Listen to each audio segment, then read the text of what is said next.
Hi friends, இன்னைக்கு வந்து பார்த்தீங்கன்னா கிரெடிட் கார்டில் இருக்க ட்ராப்பை பற்றி தான் நம்ம பார்க்க போகிறோம். ஓகேங்களா, கிரெடிட் கார்டு வந்து பிக்கஸ்ட் ட்ராப்னு சொல்லுவாங்க.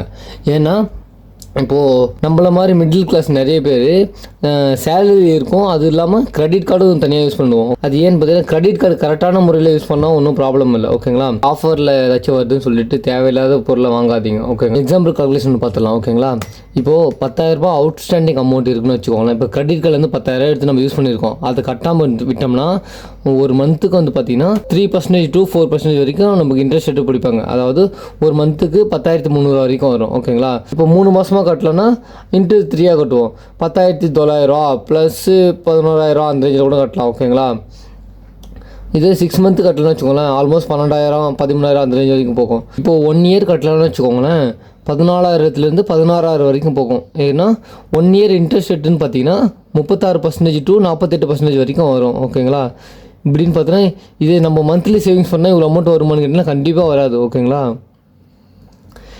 இதே நம்ம பேங்க்குக்கு ஒரு 10,000 நம்ம கொடுத்து வருஷத்துக்கு இவ்வளோ இன்ட்ரெஸ்ட் வருமானு கேட்டிங்கன்னா கண்டிப்பாக வராது. வருஷத்துக்கு பார்த்தீங்கன்னா 7% 8% கொடுத்து நம்ம ஆஃப் பண்ணிவிடுவாங்க. ஓகேங்களா, வந்து 10,000 ஸ்வைப் பண்ணும்போது எவ்வளோ ஈஸியாக இருந்தோ ரீபேமெண்ட் பண்ணும்போது 2 மடங்கு கஷ்டமாக இருக்கும். ஓகேங்களா, அதை கொஞ்சம் பார்த்து கரெக்டான முறையில் யூஸ் பண்ணுங்கள்.